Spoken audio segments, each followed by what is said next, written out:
Salut à tous les amis et bienvenue dans une nouvelle vidéo. Aujourd'hui je vais faire une critique du film Minecraft.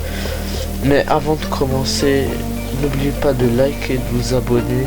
Et passons à l'intro.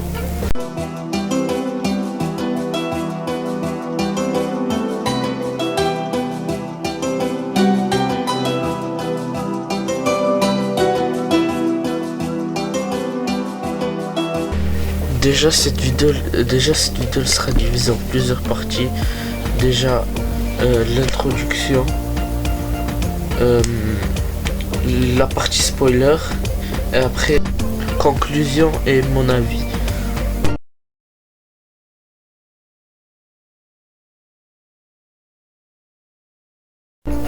Déjà pour résumer l'histoire, c'est l'histoire de Gareth, Henry, Nathalie et Dawn qui rentrent dans le monde de Minecraft, et avec l'aide de Steve, ils essayent de sortir du monde de Minecraft.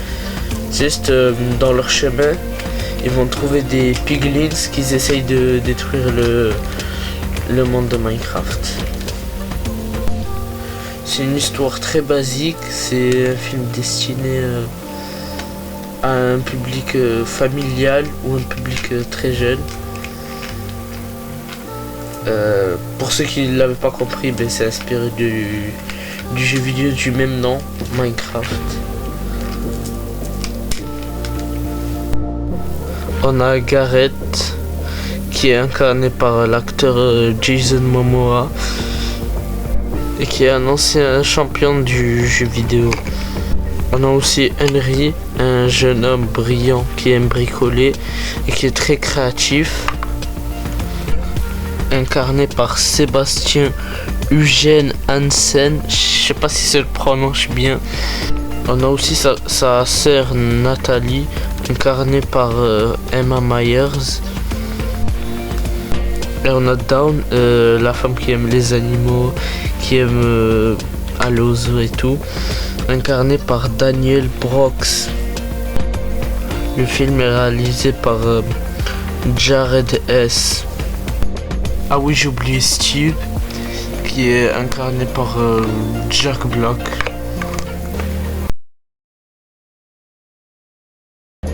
Passons maintenant à la partie spoiler. Déjà, un truc que je peux dire, c'est que les bandes annonces avaient quasiment tout fait fuiter. Quasiment tout le film, on le connaît grâce aux bandes annonces. Et je trouve ça dommage, parce que je pense avec les bandes annonces, je peux vous refaire quasiment tout le film. Passons aux easter eggs. Déjà un truc que j'ai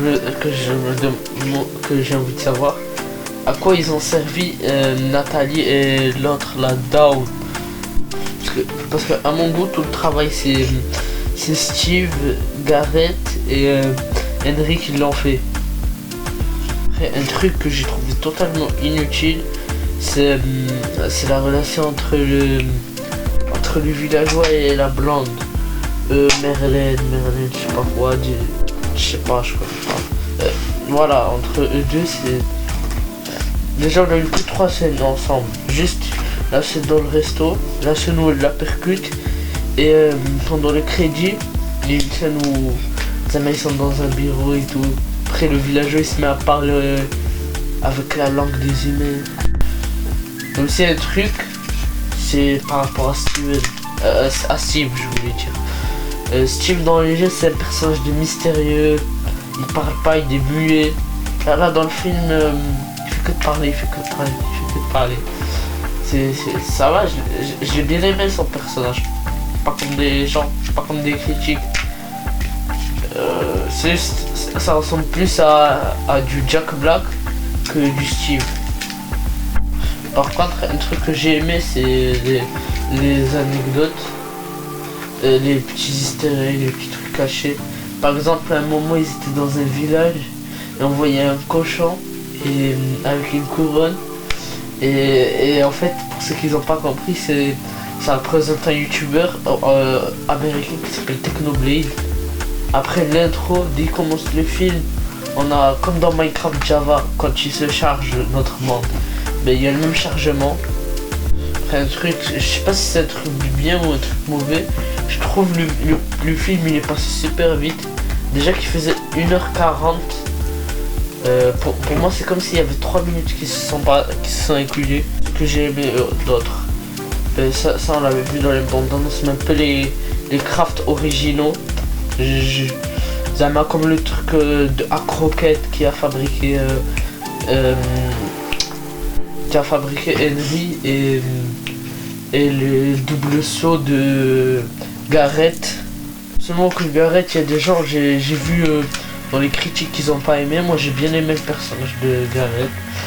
Je trouve c'est même allez.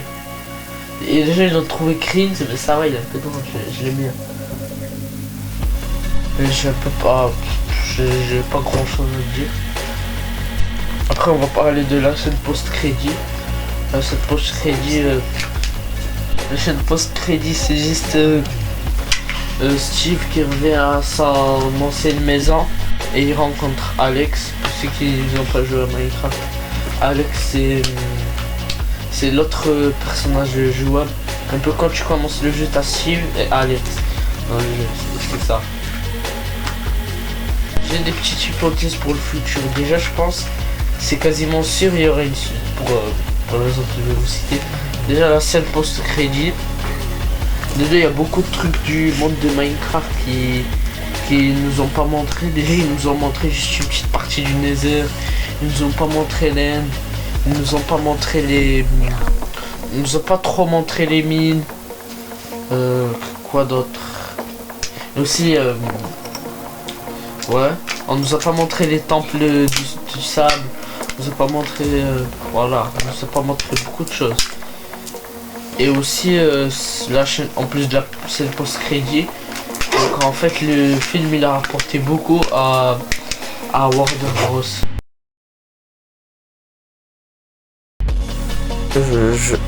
Maintenant on passe aux conclusions à mon avis. Je donne au film une note de 6 sur 10. Et à mon goût, Warner Bros, ils ont un peu caché le film. Je trouve que c'est un film drôle et tout. Mais en fait, à peine on a vu la première bande-annonce, on a compris que ça allait pas être un film d'histoire. Mais ça va, 6 sur 10, 6,5 sur 10. Alors on va garder 6 sur 10. Il y a plein de choses que Warner Bros aurait pu mieux faire. Si cette vidéo vous a plu, n'oubliez pas de liker et de vous abonner. Et on se retrouve à la prochaine.